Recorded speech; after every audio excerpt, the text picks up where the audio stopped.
Hey, IMNerds. I just wanted to let you all know that we have a YouTube channel called IMNerd Podcast where we upload more content like our Versus series that pits characters from different anime against each other, as well as our Broken Cards and History segment in IMNerd News, which is dedicated to keeping you up to date on anything relevant happening in nerd culture. So when you're finished with this episode, check out the channel and let us know what you think. And let's start the show.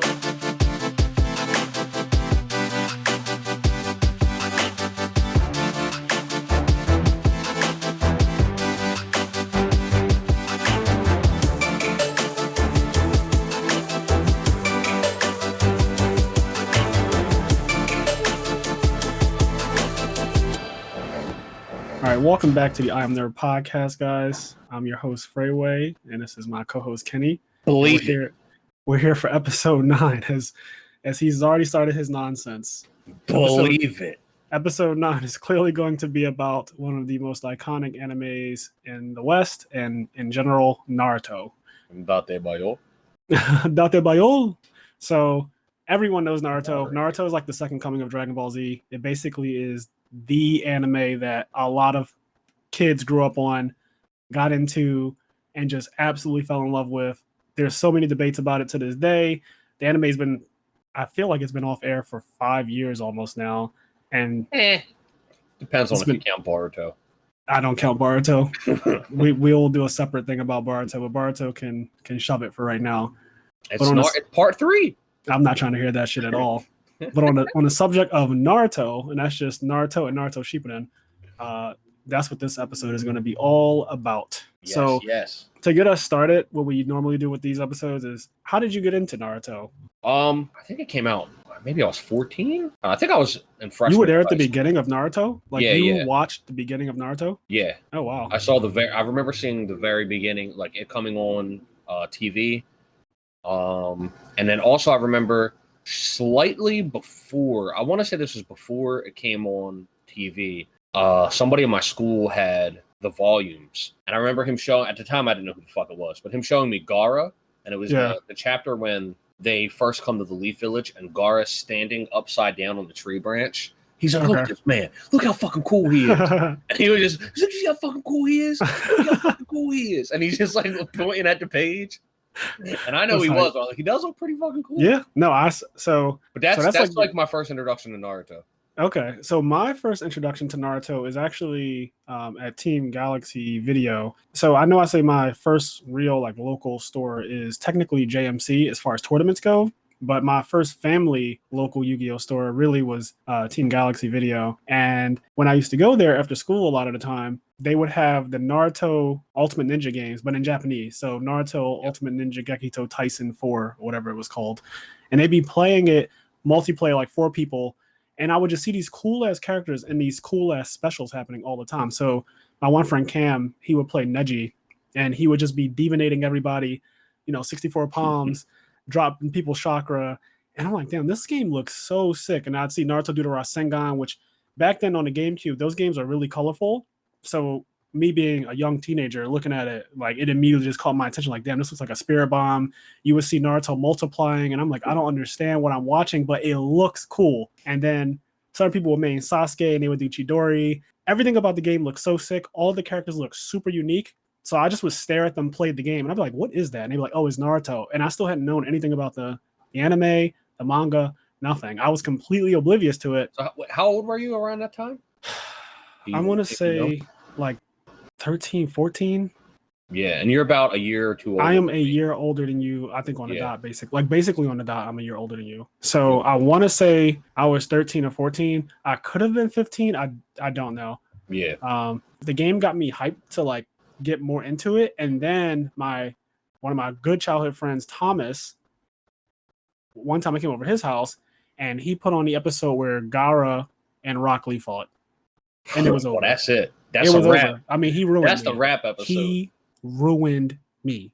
Like, that's how you get everybody into Naruto. You know how many people I got into Naruto because of that fucking fight? Rock Lee versus Gaara is not okay. No, it's not. I could not deal at all. Like, that shit ruined me. I saw Rock Lee take off the weights. I saw them drop to the fucking ground, and then the explosions happen, and all of the people watching, spectating at the time, their eyes got super big, and they were like, what the hell? Like, he's wearing weighted clothing, basically like Piccolo.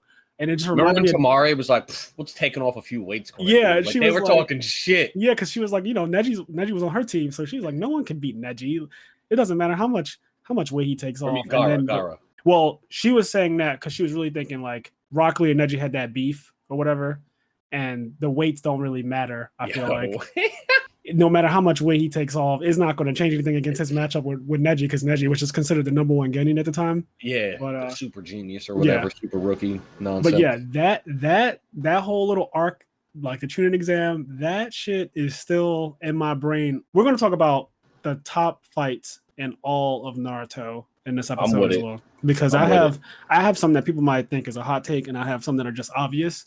But that is like Rock Lee Gara. Even if I don't know how it's aging because I haven't watched it in a long time, I'm sure it's still. I think it's still fire. Last time I watched it was maybe a year ago. And okay, I'm sure it's still fine, but just in case, it's still always going to be in my top 5 because it's what got me into Naruto, essentially, like a combination of the GameCube game and that fight scene, him opening up the gates at one point and then still losing, which is like in my mind, I just cannot understand how he. I feel like out of sheer respect, you have to have Rock Lee Gara in top 5. Just because I think so many people got into the series because of that fight. That fight for real got so many people in. Also, can we just take a second to talk about AMVs, anime AMVs? Yeah. Let's just talk about AMVs for a second. I can't tell you how many times somebody fucking listened to Linkin Park in the end over Naruto versus Sasuke at the end of book 1. Oh, all the Linkin Park songs. In the end, Breaking the Habit. Breaking the habit. Good night. That shit, like every Linkin Park song has every Evanescence, Bring Me Back to Life. Bring Me Back to Life went hard. It went so hard in the early 2000s. Bring Me Back to Life.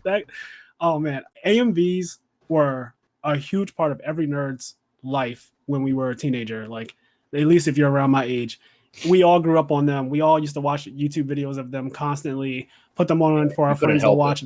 You would just want to watch the fight. You'd be like, I just want to watch Rock Lee versus Gara. But there was on YouTube. Nobody just had just the fight. Yeah. So you just watch the AMV. And AMVs were good because they were highlight reels. Like it would basically show the weights drop, everyone's eyes get big. Then it would actually show the fight.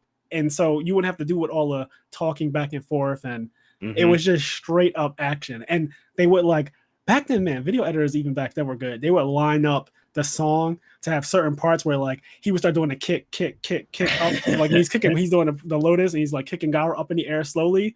It would have parts of the beat would line up with that. So good. I'm so hyped just talking about it now. We're definitely giving Naruto its flowers today. We are. The other day, this is months ago. Yeah. But I randomly on my stream, I decided to fuck with everybody, and I was like, we're just gonna watch AMVs. And I put some of those AMVs on. People are like, "Well, y'all, can you leave me alone?" Right. Yeah, AMVs. They were a way of life. I love them.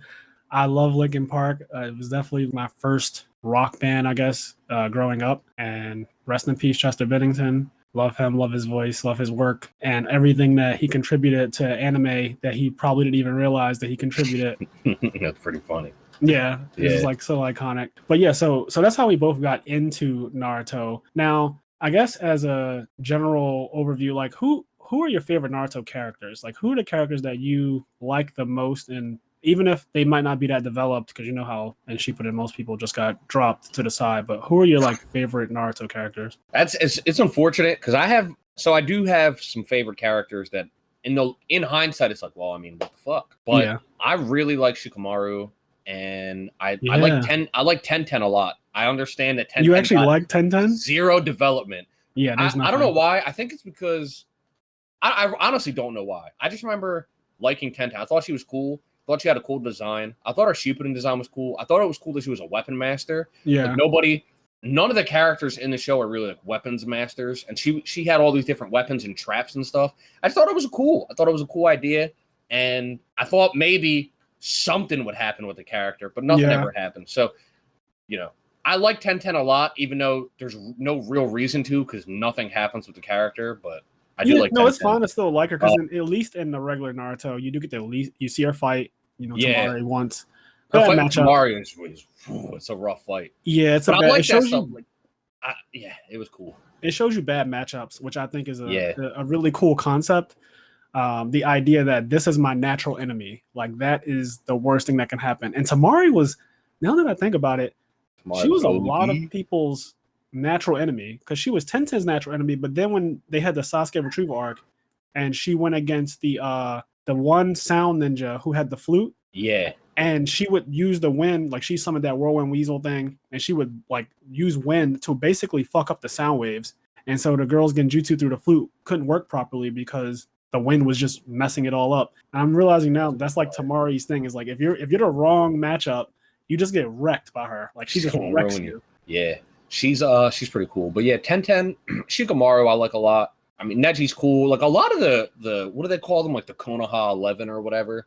Like yeah, whatever they're called. A lot of them are really cool. I do think, and as time went on in hindsight, it's kind of similar to Goku. I think Naruto ended up becoming like my favorite character, which I almost don't even want to admit. Oh God, I hate Naruto. I'm just saying that right now. I don't know why. I just think do not like him. I think when I said this before, but I think when you get older, you become a bitch. And I think you did. I think I just got older and then because I rewatched all of Naruto with my little brother Jaden. Yeah. And rewatching it all, and like I saw it when I was younger, and I'm rewatching it, and like some of the stuff that happens, I'm like, damn. When his mom and dad like sacrificed and shit, I was like, man, this shit's all that's up. great. I just can't take him seriously. Like Naruto earned my respect in two instances: his fight against Pain, and also in the war arc. Obviously, in the war arc, because they made him absolutely bonkers, giving everyone QB chakra, saving a day like 80 times. He's broken. Just doing he just did everything. So in those two instances, I'm like, yes, Naruto is great. But before he fights Pain, it is a fucking rant to me. Like him winning fights by farting in people's face. Him beating Neji with some bullshit, like just absolutely nonsense. There's no reason for Neji to ever turn off his Byakugan. It's just like complete nonsense. See little young buck Naruto all lonely at the ramen shop. Yeah, and that's the MVP right there, the ramen shop guy. He never turned on Naruto. Everybody was hating on him, calling him like a devil and shit. Yeah, ramen shop man was grown ass adults too, calling this little boy a devil. Yeah. Like pour one out for ramen shop man. Yeah. He's one of my favorite characters. So obviously, if I don't like Naruto, it's probably I also like Jiraiya, and I know you and Cam are Jiraiya haters. I hate Jiraiya. Jiraiya is worse than Naruto. I hate Jiraiya. We are going to have a debate episode about Jiraiya. I hate that character. But in hindsight, just before you get to, I like a lot of the characters. I try not to blame the characters. What? For I don't know what I'm trying to say. Listen, Kishimoto fucking ruined it all. Okay, like Rock Lee is cool. You know how many fights Rock Lee wins post time skip?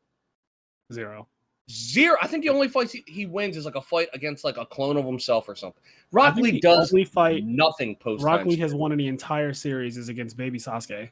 Rock Lee, for all the Sakura haters out there, and the Rock Lee. Now listen, I like Rock Lee, but I want you to realize Rock Lee has lost more fights than Sakura. Yes, so everybody's out there hating on Sakura, and they're loving on Rock Lee. I understand he gave you the Gaara fight. Listen, Sakura has had some really high moments, but real quick, because we're getting away from this, and I need to say, my bad. Hit me with your favorite Sasuke, Itachi. Go. There you go. Like you fuck you. Okay. My favorite character is obviously Sasuke, and the extension of Sasuke, Itachi, because Itachi's so fire. Like, if you're a Naruto hater, like if you don't like Naruto the character, then you probably like Sasuke. And I'm always like on the dark side. I always like the characters who are the edgy, brooding, mad at the world, fucking edge. I just like the edgelords. Sasuke is a edgelord, and he hates the world because his whole family got slaughtered. That whole thing. I love Sasuke. I love lightning as an element. It is my favorite element when I always think about what power would I have if, when you were younger, people would say, oh, if you could have any power, what would you have? Unless we're being OP, right? And saying like, oh, I have time control. I would always say something like, I want the power to control electricity or thunder or lightning. And Sasuke has that. He literally starts to manifest lightning and shit and control it in all types of ways, turning it into blades and the little shurikens into his whole body becomes electrified. Then he turns it into a monster. To be fair, we talked about this, I think, in the first podcast episode. The day we met, you fucking Chidori'd me. I did. That's what you did. That's how we met. Our introduction to each other is me chidoring you in the Him stomach. running across a hobby store. We're in a card shop. Yep. He runs across the card shop. Straight Like, dweeb. am I about to get Chidori? Like, I watched it happen. Just like that. I ran right into your chest with a Chidori. Didn't even know you. He was like, what's this random ass white boy doing in here? And then Itachi is my favorite because I mean, you don't even got it. Itachi's Itachi. Yeah, he's designed to be cool. He is the Sesshomaru of this anime. You know how Sesshomaru is naturally just the coolest character in Inuyasha. He's the older brother, and the older brother just has to be cool by default. I feel like you also knew Kakashi was unfair because he was sick. Like, yes, like, all the sick characters, you know, they're unfair. Itachi, right? Yeah, Tachi or forgetting his name. Medina would be so mad at me. The character in Kenshin. There's a character in Kenshin that was sick. He had tuberculosis, and he was broken. And he was I can't remember his name. Yeah, if you're sick in an anime, old people and sick people typically are outrageous, and Itachi was both. So he was super broken, and we all love Itachi. Yeah, Itachi sick. Top 5 dead or alive, easy. Yeah, no question. So I guess let's pivot over to. I also like Madara a lot. Well, who doesn't? I like Madara a whole lot. Who doesn't like a good shit talker? Listen, spoiler alert. For top 5 best fights in Naruto. Madara versus the whole ninja fucking alliance. Yeah. Madara versus all of them. That is definitely top 5. Episode, I remember so many people that were like not watching Naruto anymore. When that episode dropped, everybody I knew watched the first 15 minutes of that episode. He just was tossing salads. Like, I don't think I watched Naruto at that time. I was reading it. So I was reading the manga every week. And I wasn't watching the anime anymore because I was like, I don't need to watch it. Mm-hmm. And then when that happened, I tuned in like everyone else. And it was just because they animated it so well. It was just the best shit you've ever seen. Just Demolition Man. Like, he went through the entire army, 0 difficulty, destroyed them. They tried everything. They did water against his fire, then it was smoke, and then they tried to clear the smoke, and he started killing them with their weapons and their kunais, and they tried to use Futon Rasengan. At one point, Gaara dragged him out of Susanoo. Tamari even got a hit with her wind. Nothing worked. And then the classic at the end, he drops the meteor, and what's his name? Anuki, whatever the fuck his name is. Yeah. He goes up and he stops it, and and there's a big moment. Yay! And he's like, but what would happen if I dropped it? What about the second one? Like, what? Excuse me? I still think it's bullshit that Anoki lived that second meteor. They should have let that Kage die. He should have died protecting the Alliance right there. That would have been a noble death. It would have been a really cool death. But by no means should him and Gaara have been able to hold up that second meteor smacking into the back of the first one. Like, that should have been the death of that Kage for sure. That was wild. But anyway, we went off. Yeah, we're going to get sidetracked a lot with this Naruto episode because there's so much to talk about, and we're going to come back to Naruto for several episodes because there's no way to cover everything in one. Yeah, so these episodes are usually around 2 hours. There's no way in hell we're going to be able to cover all of this shit also, in 2 hours. We've talked about Naruto so many times. So many times. So we'll just talk about it because we just talk about it a lot. Yeah. Now, I wanted to pivot over to your favorite clan that you would want to belong to. Like, what clan would Kenny belong to? If you were a Naruto character, if you could choose your clan that you were born into, which one would you have wanted to be born into? And you don't have to take into consideration necessarily what happened to the clan. So if you say Uchiha clan, like, I'm not going to say that you're dead. Like, you're not doing that, bitch. Yeah, we're not doing that. Pieced you up, right? Itachi. Can I be Sasuke's little brother? Let me be Sasuke's. I want to be fucking safe. Wait, didn't they have another little brother? No, right? Please, that didn't happen. I don't want to. Okay, in my head, there was like a baby.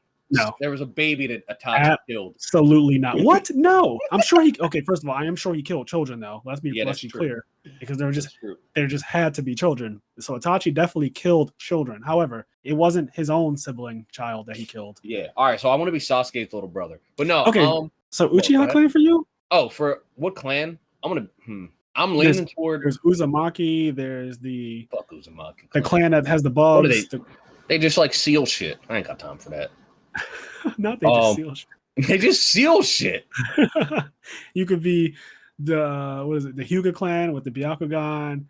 You could be the clan that eats a lot to get big, and then they take a pill that burns all the energy in the chakra. Here's the thing. What's fucked up is that I feel like there's only one answer. I know it kind of sucks, right? It really is just the Uchiha clan. It Really is just. It just I'm trying to think of, and if not, I guess Hyuga. But you hear me trying to bullshit this, right? You hear me trying. You fucking said the people that eat a lot and get bigger. My man tried to sell me on eat a lot. I can do that in real life, Frazier. In real life, I can eat a lot and get bigger. Okay, I'm doing it. I'm doing it actively.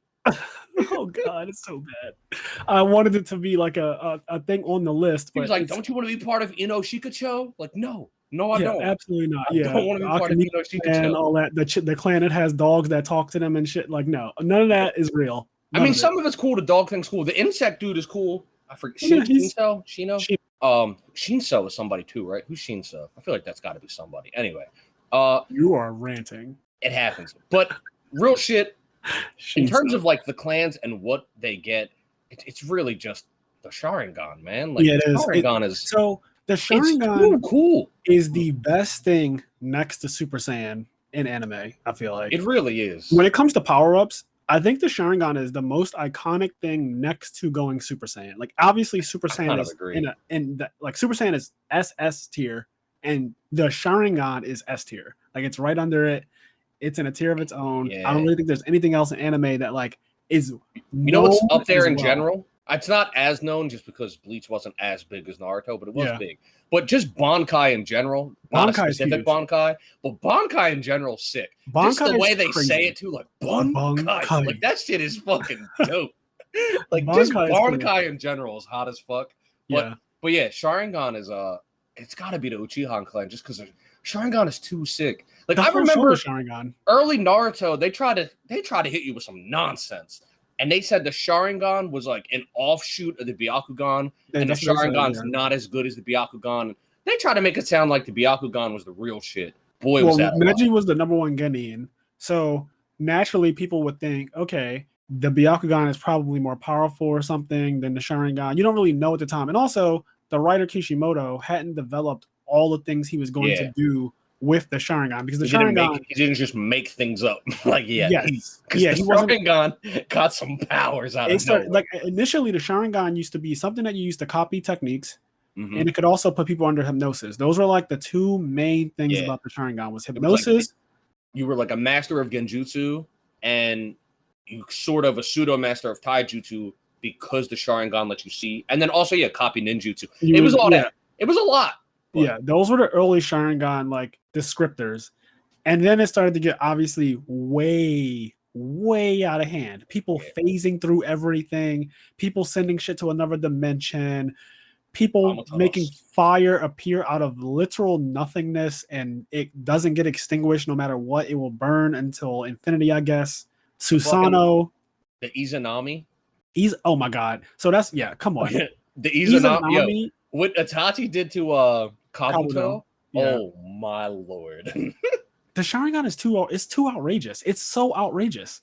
It has too many abilities. Izanami, Izanagi. Also, Infinite Tsukuyomi is technically a Sharingan thing. Like, that is what Madara was trying to do. The Infinite Tsukuyomi derived from the Rinne Sharingan, or however you want to call it, which the Rinnegan we found out is an evolution of the Sharingan. So, that's how cool the Sharingan is, though. There's nobody wants the Rinnegan. Not really. I mean, I'm sure somebody does, but I prefer the Sharingan honestly, cooler. Because the Sharingan comes with the Rinnegan has its abilities, and they're the same abilities. It seems like no matter who has it, you get the 6-path abilities. Those abilities are insane or whatever. But outside of actual Pain using them, they weren't used too much outside of him. For example, Sasuke with his Rinnegan doesn't really use that. I think it's called the Animal Path that summons all of those crazy ass summons and stuff. Not that I remember. And also that Gate of Hell that like resurrects things. I don't see anyone using that. Like, Obito had the 6 paths at one point. Sasuke obviously has it now. You don't see that. I've seen Sasuke use the chakra absorption thing on Naruto in the final fight, which is a really powerful ability to absorb techniques completely. Like, somebody does a Rasengan on you, and you just put your hand out and absorb it. That is ridiculous. He also used it to absorb the Tail B chakra. But outside of like Shinra Tensei, Shibaku Tensei, Almighty Push, Almighty Pull, and then Planetary Devastation, all of these English names. Outside of those things, you really don't see the Rinnegan abilities that Pain used everything. He was displaying everything. Pain was OD. but then the Sharingan has okay. The coolest thing about the Sharingan to me is that every person seems to have different abilities when they awaken their Mangekyo. I think that is really real cool. Quick, Mangekyo definitely was Shippuden, right? There was no Mangekyo before Shippuden, right? No, there's Mangekyo in regular Naruto, but here's the thing. It wasn't drawn, and this is some Mandela effect shit. It wasn't drawn correctly until they fight at the Valley of the End the first time in episode 132 and 133. So the first time Mangekyo is used on Kakashi to put him in Tsukuyomi, but it's not really known as like it doesn't look like the Mangekyo. It's just 3 tomo. It's a 3 tomo Sharingan. It doesn't have the crazy, Itachi's Mangekyo. Yep. I was gonna say, it doesn't have the design, whereas when in Shippuden, when you would get your Mangekyo, each individual person had their own eye design. Yeah, it's so bad to the point where when Itachi first puts Kakashi in Tsukuyomi, he's just using a regular Sharingan 3 tomo, but I believe it's still referred to at the time as the Mangekyo Sharingan. And then when he sees Sasuke and Naruto in that hallway when Jiraiya comes, he puts Sasuke in Tsukuyomi again. I should say for the first time, really. But he puts Sasuke into Tsukuyomi at that moment. And I'm pretty sure his eyes do not transform at that point either. It's not until the flashback that they have in episode 132 to 134, when they have that flashback, I'm pretty sure that's when Kishimoto first drew a real Mangekyo Sharingan, and then is there every time after that. It's there. And I only know that because of one of my friends telling me, look it up. And I was like, there's no way. I was like, he definitely used the Mangekyo Sharingan a lot in regular Naruto. And he was like, yeah, but it wasn't drawn that way. It wasn't drawn that way. And I couldn't believe it when I looked it up. It wasn't. Yeah. Because when I think about pre-Shippuden, I'm like, I know for a fact it was always just the 3 dots. They never had. And he definitely used Amaterasu, obviously, against Jiraiya's stomach thing, that toad stomach nonsense. Yep. So he was using all of the Mangekyo, not all of them, not Susanoo, but he was using the Mangekyo Sharingan abilities. We just weren't seeing the actual eye yet. But then when we see it transform. For Itachi being broken, when we find out, because I remember everybody just thought that's what Tsukuyomi did. That you were trapped in a Genjutsu for 3 seconds, but it felt like 3 days. Yep, that was what we find out way later that no, Itachi is just the god. Yes, in that realm, he controls space and time completely. It is not a 3 seconds for 3 days type of situation at all. If you still think that, that's not how it works. Tsukuyomi, he completely controls everything. And what's crazy about that is in the data books, they give you a little Itachi history, if you will.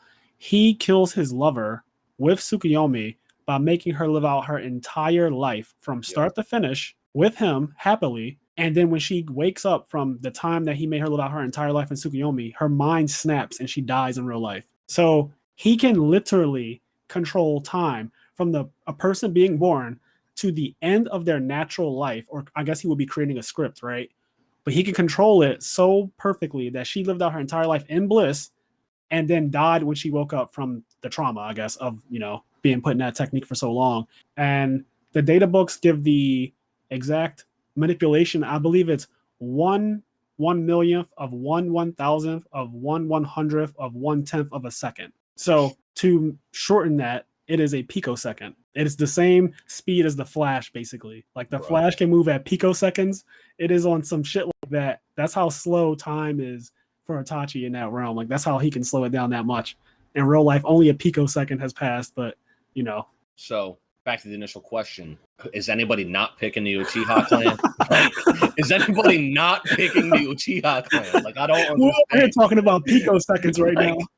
Who's not picking you?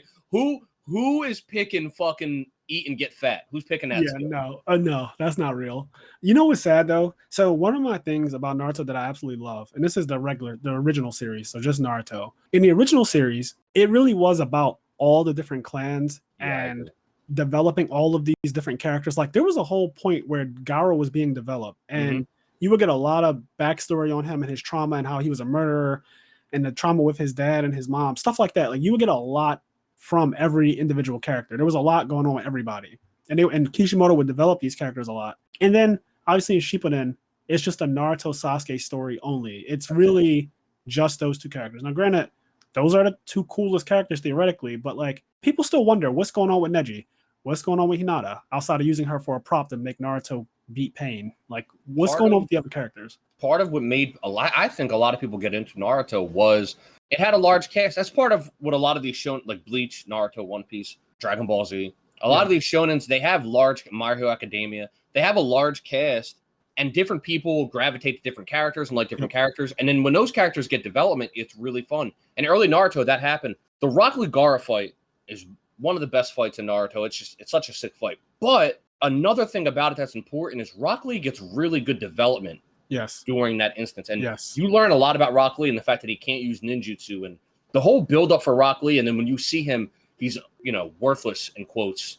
And he's sitting out there training longer and harder than everybody else. He kicks a tree 10,000 times. And if he can't kick it 10,000 times, then he has to kick it 10,000 more times because he fucked up. Like he has to do 100 push-ups, but if you can only do 95, he has to do 100 more. Like the fact that you saw all that pushing and development to Rock Lee is part of what made people really love that character. And then when you get the Shippuden, Rock Lee does nothing, along with every other character. Yeah, they're just kind of left out there to be props for, like Neji was just killed off, I feel like, in Shippuden for no reason, really. He just kind of died. I think he just died because they wanted to kill someone that people they wanted to kill someone. Yeah, they wanted to, like, obviously kill people need to die. Yeah, it's exactly. People need to die. It's a war. And they just chose a name out of a hat. Like there was no real development to that death. And after, it just kind of like, you didn't really even feel anything because you couldn't. Everything that happened after that was so intense that it was like, okay, Neji died like 40 chapters ago, but right now we're on 10 Tails Jubito and we're on 10 Tails Madara. We can't even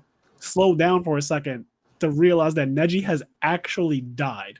So, his death wasn't. It's not the way you get rid of a character. Like when you have a beloved character, I don't know. They deserve a certain kind of death. They deserve a certain kind of exit, like a Jiraiya level death. Jiraiya's death hurt like hell, and I don't like Jiraiya, but I acknowledge that when I read that chapter, the whole Pain fight. First of all, some of the coolest manga I've ever read is Jiraiya versus Pain.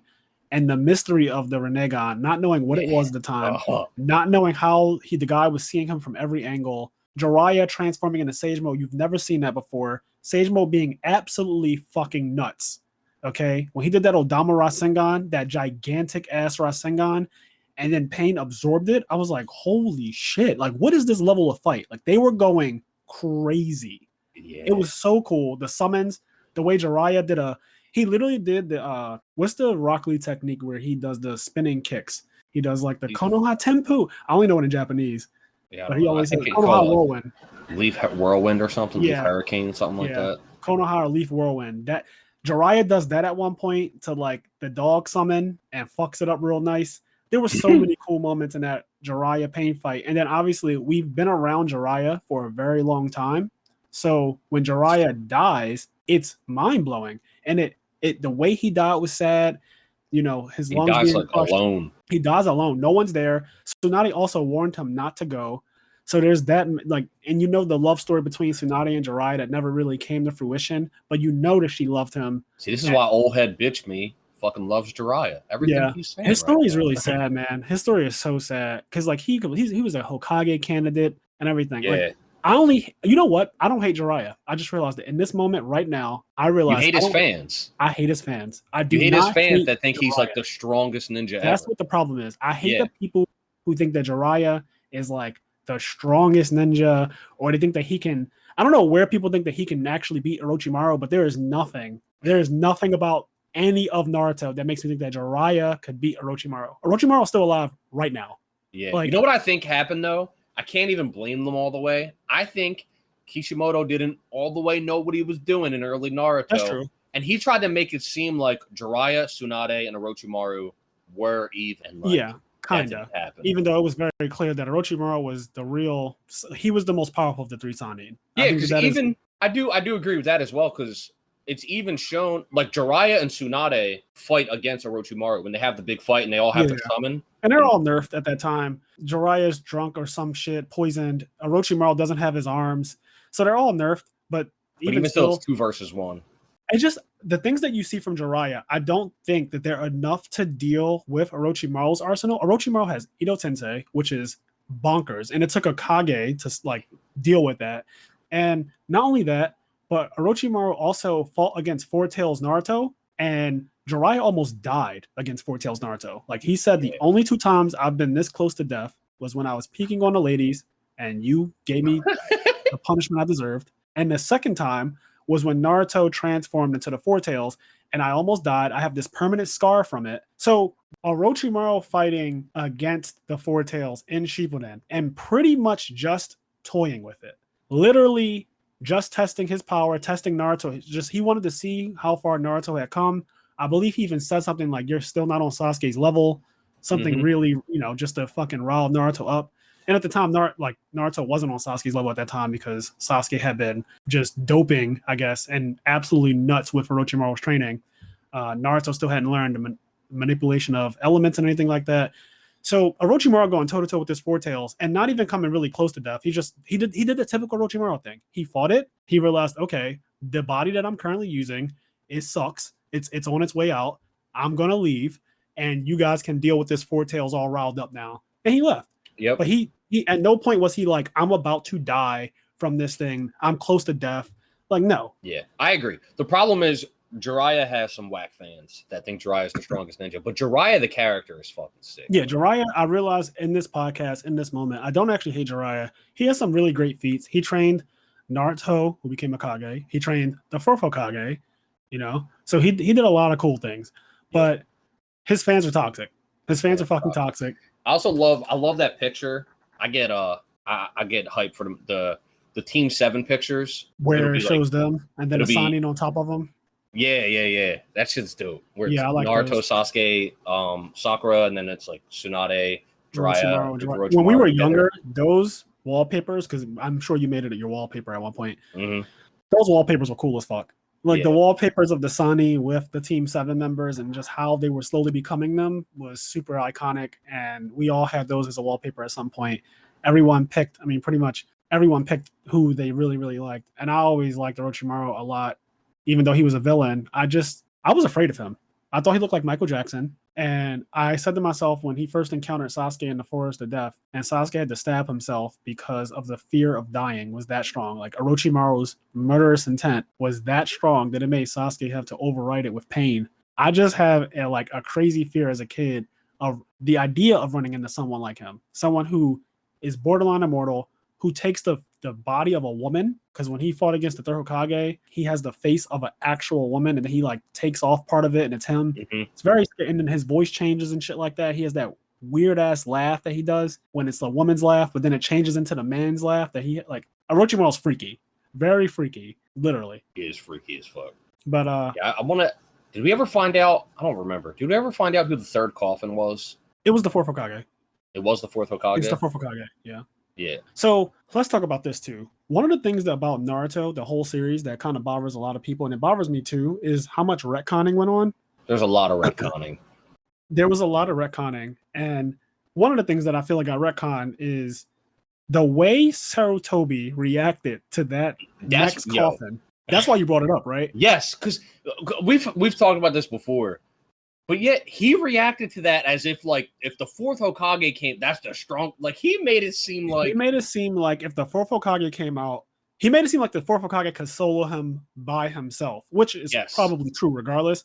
But he basically made it sound like the first, who is actually the strongest Hokage, and is not even fucking close. And you can debate your grandma. It is not close. The first Hokage is the strongest Kage, and it is not even remotely close. This doesn't count Naruto becoming Kage, because obviously Naruto is the most powerful Kage of all time. But outside of Naruto, the first it's not even close. The second is ridiculous too. The second is ridiculous. The fourth's not stronger than the second, in my opinion, either. Debatable. The only reason I say debatable is because all the techniques that the second developed, the fourth improved upon, basically, or at least the main one. And he mastered them. And what's scary about that is the fourth Hokage got to watch the second Hokage's stuff. He got to learn all of his stuff, but not the other way around. That's true.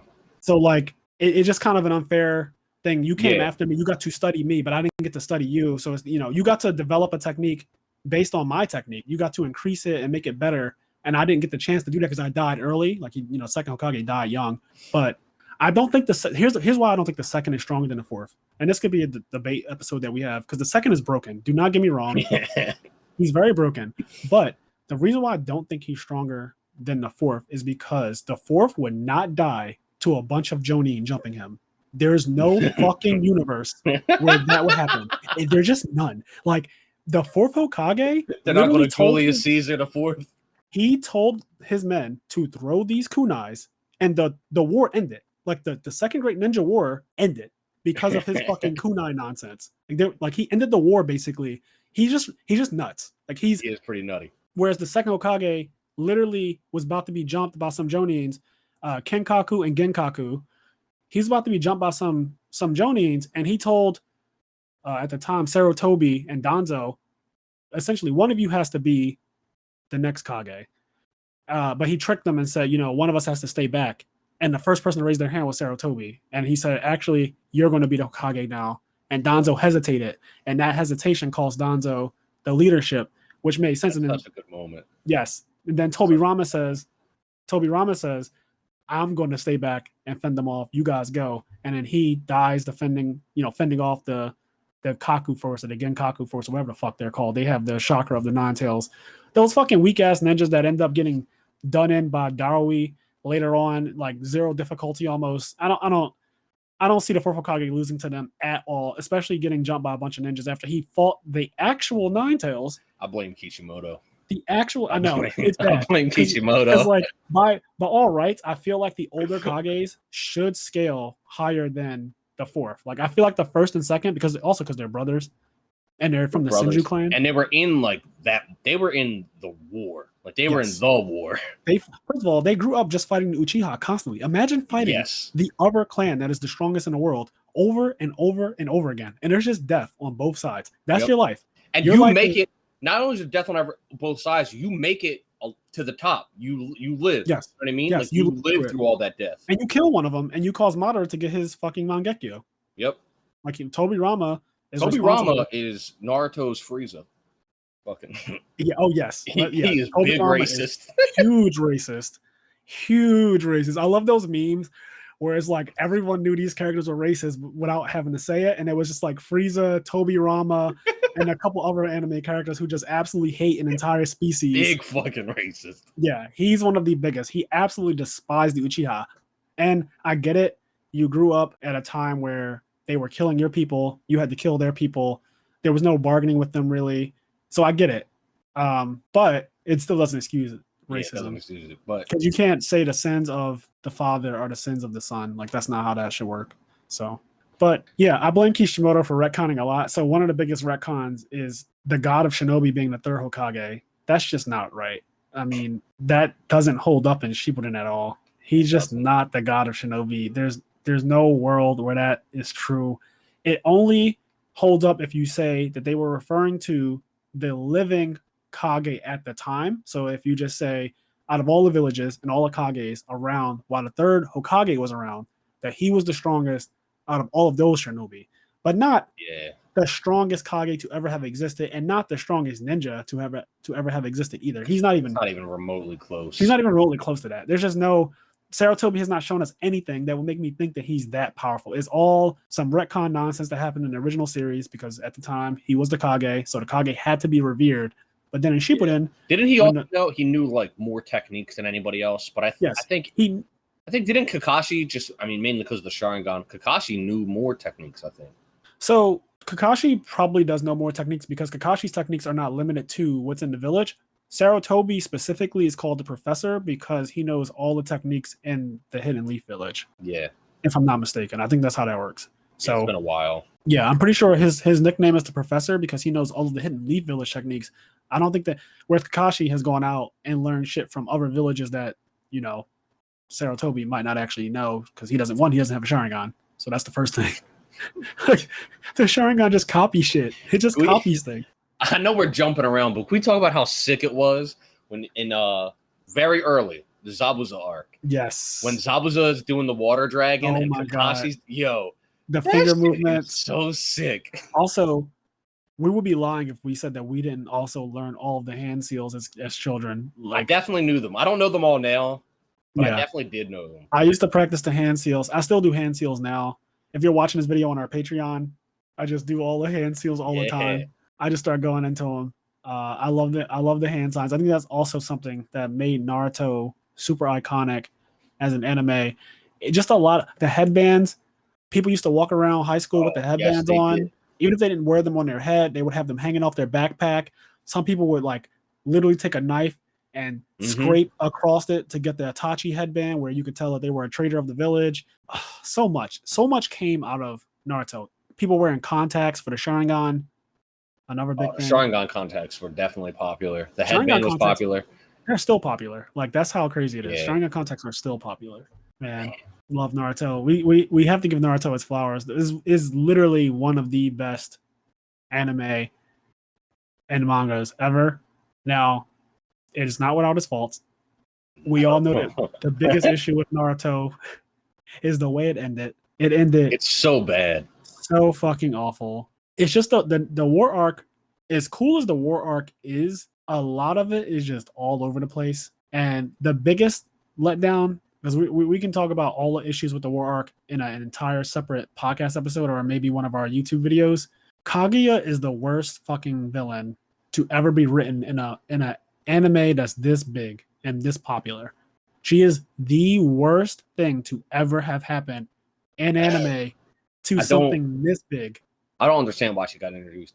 Naruto's written, and all this shit happens. There's the Akatsuki, there's this and that, and then there's the whole who's the true leader of the Akatsuki? Is this is it this pain guy? Is it and it's Obito, and then it's like who's Toby?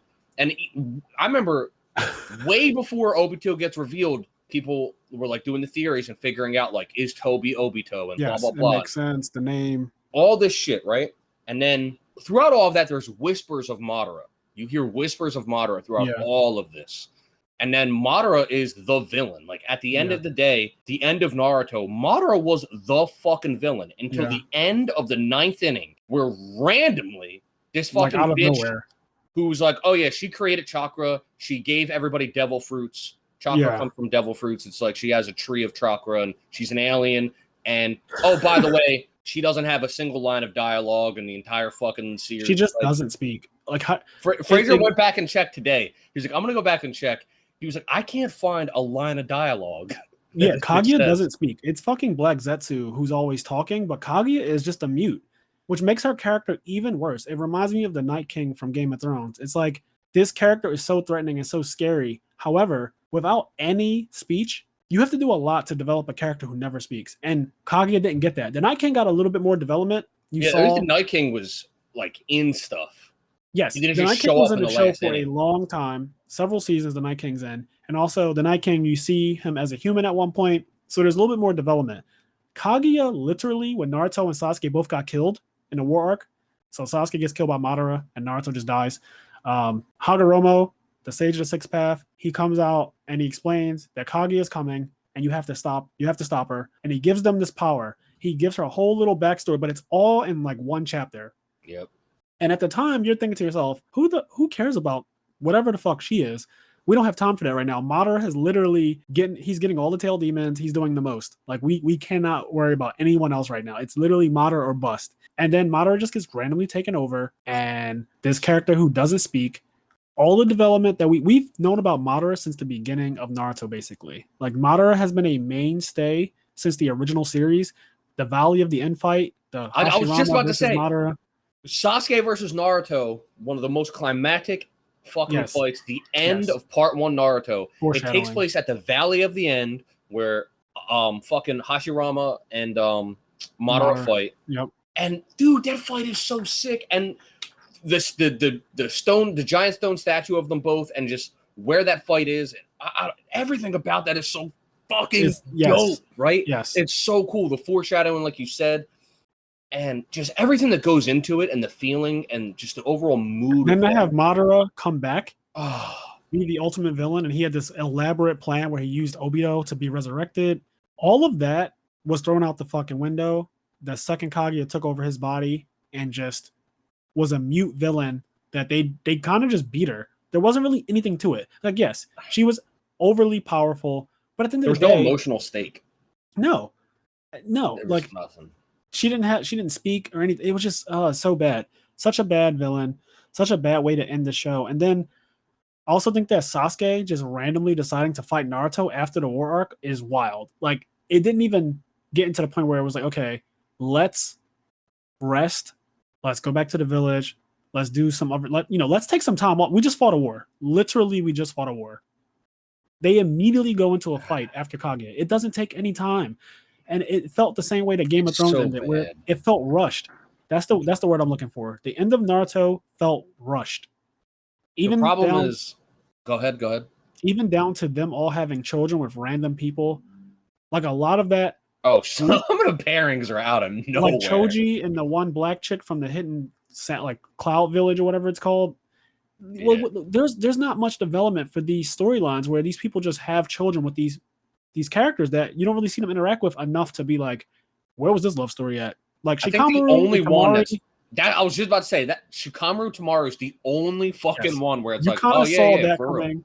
The rest of them were just a bunch of ass pulls. Like Ino and what's his name? Painter Boy? I forgot his name. Oh, Sai, yeah. I don't know where that came from. Like, what the fuck? And I don't watch the Naruto fillers, so if maybe it was in filler that they, maybe one of the episodes was like Naruto's Wheel of Love or something. But I fucking can't. I fucking can't. The ending of Naruto Shippuden is so rushed. It's too much going on. The 10 tails, Obito had. So one of my friends pointed out, Obito has survived everything that kills you normally. If you have a tail demon extracted from your body, you die. He survived that. Yep. He got Chidori through where his heart should be. He survived that. And then he got everything that could happen to this guy has happened. And he survived everything. He had a boulder fall on his face when he was 7. Yep, he survived that somehow. He just constantly survives all these ridiculous things in a war arc. He turns on Madara, of course, because plot twist. He turns on Madara, but then Madara has a plan for the plan. There's always an out. So after Jubito, then Madara gets the 10 tails, and it's just like, oh my god, what is that? Like, why are they passing around the 10 tails? Like, just casually passing around the 10 tails.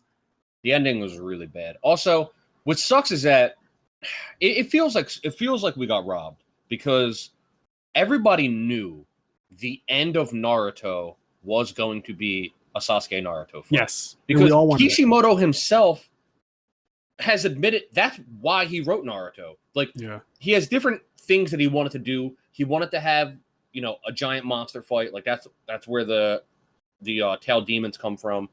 He wanted to have giant monsters. He borrowed from a lot of Japanese folklore. That's where the 3 Sannin come from. And he has all these cool little stories and he does cool things with them. But the big thing that he wanted, the image in his head when he was thinking about Naruto in his bedroom was Sasuke versus Naruto and that fight at Valley at the end of part 1 Naruto. And we know that he wanted to end Naruto as a whole with Sasuke versus Naruto. And then, so when you get everything that led up to that, and then, whatever, they're working together, blah, blah, blah, Kaguya comes from nowhere, she's fucking irrelevant. And then Sasuke is just like, revolution. I'm gonna fucking... Yeah, he says the word revolution, and everyone's like, what the fuck? How beat his fucking ass right now. He said the word revolution. Get him. It's like, what? Like, what is going on? Just what happened? What is happening? Where did that come from? Why did Sasuke... Okay. It wasn't fully realized. I thought that Sasuke would have changed his mind after meeting his brother in Ito Tensei form and them having that conversation and stuff. But instead, that pushed him further into the darkness, which I can understand how that might happen too. He might say, okay, my brother had to do all of this because the village system exists. He had to kill his whole clan. So that makes me hate the village system. I get that. I get wanting to demolish systems. I'm a black man in America. I totally understand wanting to demolish systems that do not work. I get it. I just wish that it was written way better than it was. Me too.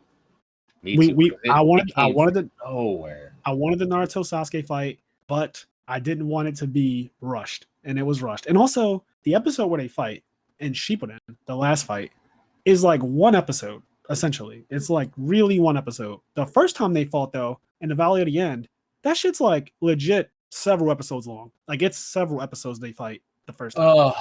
It hurts so bad because so many people grew up in Naruto.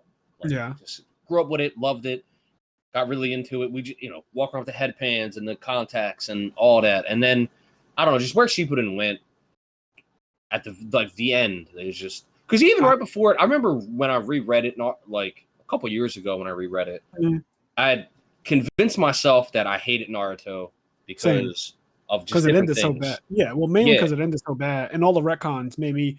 I was a hater when Naruto officially ended. When it was like, this is the last chapter of Naruto, and I read it, and everyone was married with kids. I and all my friends were like, this ended so fucking awful. What just happened? So we hated Naruto for a while. Yep. And obviously, it's just a recency bias thing where the last thing you saw was so bad. controls your emotions so much that you start to hate something that you once loved. But when I come back to reality, I'm like, okay, Naruto's still an iconic anime and manga. It's still one of the best stories ever written. It just nosedived. It just did the Game of Thrones. It nosedived. It still has some of the best, but it just nosedived. Yeah, because even right before the war arc, when I remember when I was rereading it, and I was like, man, I'm really liking all of this. I'm liking it. Right before the war arc, when he's training with Killer B, and he like goes inside himself, sick, and he meets his mom and shit. Like all that is fucking dope. Like I really enjoyed all that. And then you get to the war arc starts. It's pretty hype, and then just over time, a couple little things happen here and there, and you're like, all right, okay, I'm right, okay, what the fuck's happening? Yeah, it starts to get out of hand. I feel like, especially, I didn't like that after he trains and he gets the Nine Tails, which that I think everything is good up until the war arc, essentially. So right when he gets the Nine Tails on his side, when he finally does that, I think that's such a cool moment that he immediately goes into the war, basically, and he never gets a chance to really rest. He just fights the war from that point forward, right? I feel like the war is so long. It's long. And Naruto never rests, which is crazy to me, because I also feel like that is kind of bad writing too. Like, why was Naruto constantly giving out chakra and doing the most? He was on multiple battlefields. I get it. The show is Naruto.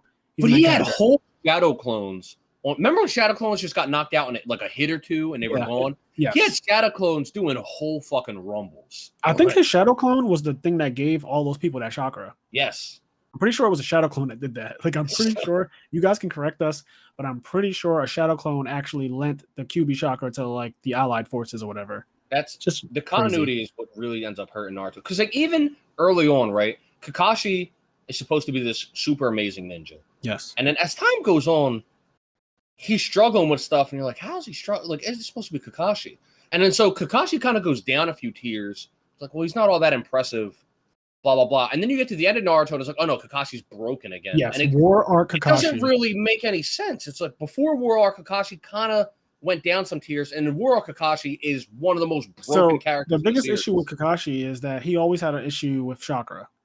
His chakra pool was really low, and using the Sharingan put an incredible drain on his body because he wasn't naturally born with it. All of this makes sense the way the world was built, so that you can't just take a Sharingan and use it without suffering some consequence. I think that was a really good writing thing. And then in the War Arc, all of that shit goes out the window. He starts spamming Kamui. When he used Kamui in the beginning of Shippuden on Dietera's arm, he damn near died. Like him using it on and he had to aim it, and it took him forever to fucking properly get a good look at the spot he wanted to aim at. It was ridiculous. And then in the War Arc, Kakashi's spamming the technique. No issue with chakra whatsoever. No training arc. There was no Kakashi training arc. No training arc, nothing. Kakashi's just casually spamming this Mangekyu Sharingan ability. There's no worry of going blind either, which Sasuke got his Mangekyu Sharingan and immediately started going blind. Yo, his vision, that was a whole part of his arc.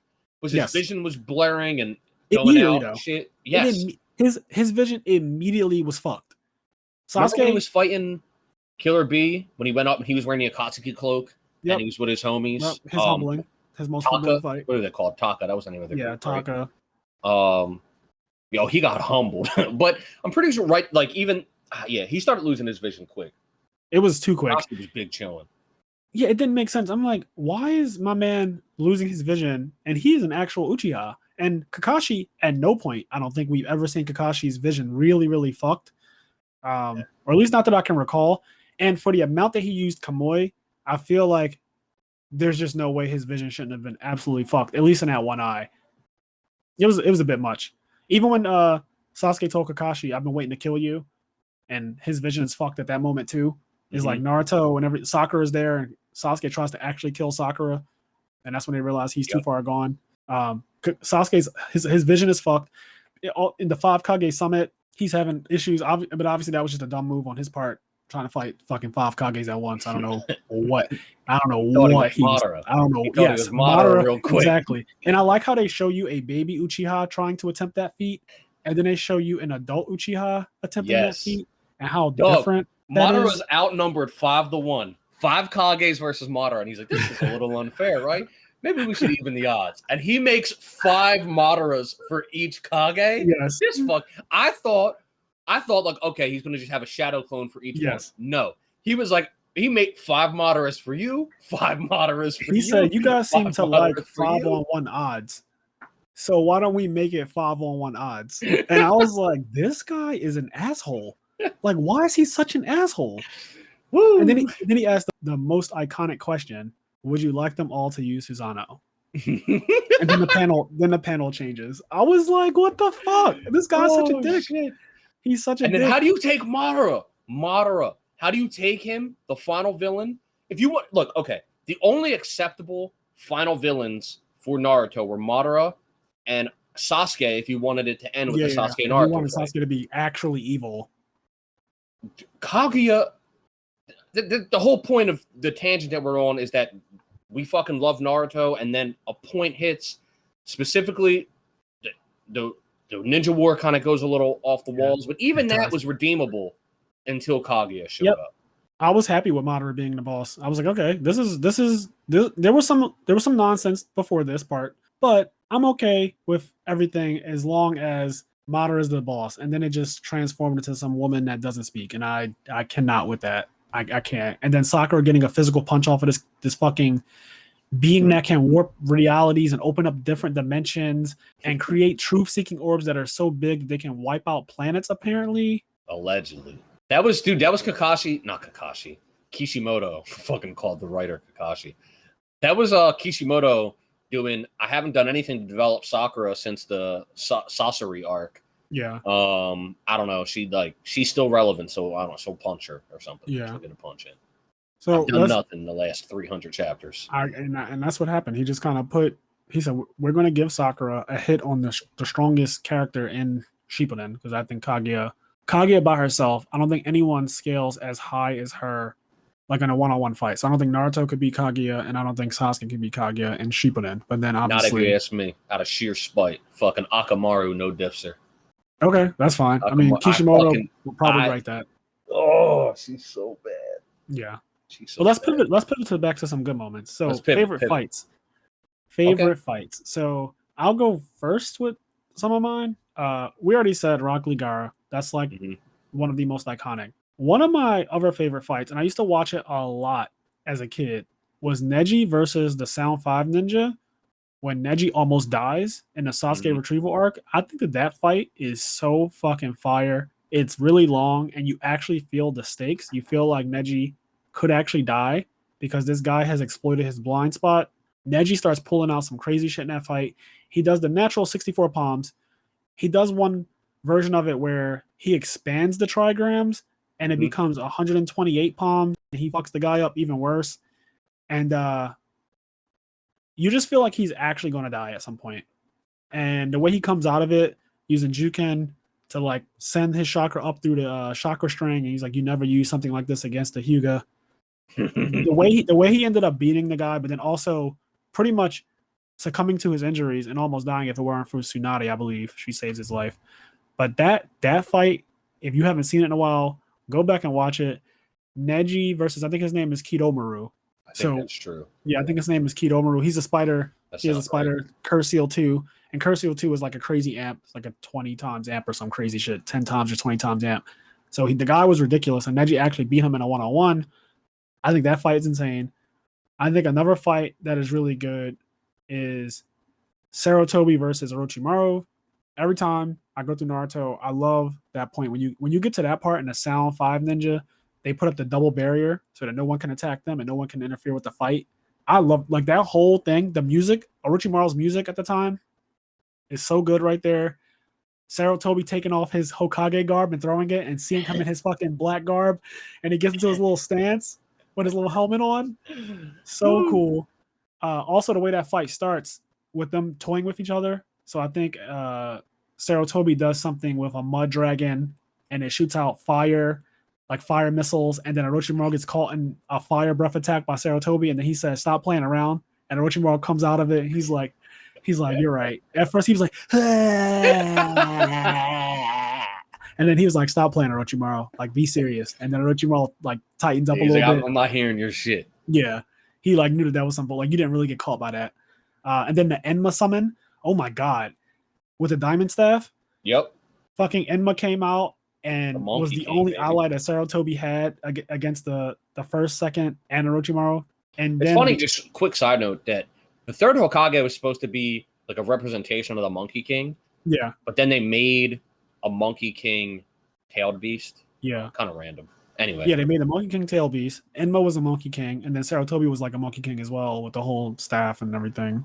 Yeah. And the way he fights. But yes, that fight is crazy. The first and second Hokages, the first time you see them, and they tell you off the bat that they were nerfed. So you knew that they were strong. You didn't know that they were as strong as they are when you see them in Shippuden, because I don't even think Kishimoto knew that he was going to make them that strong.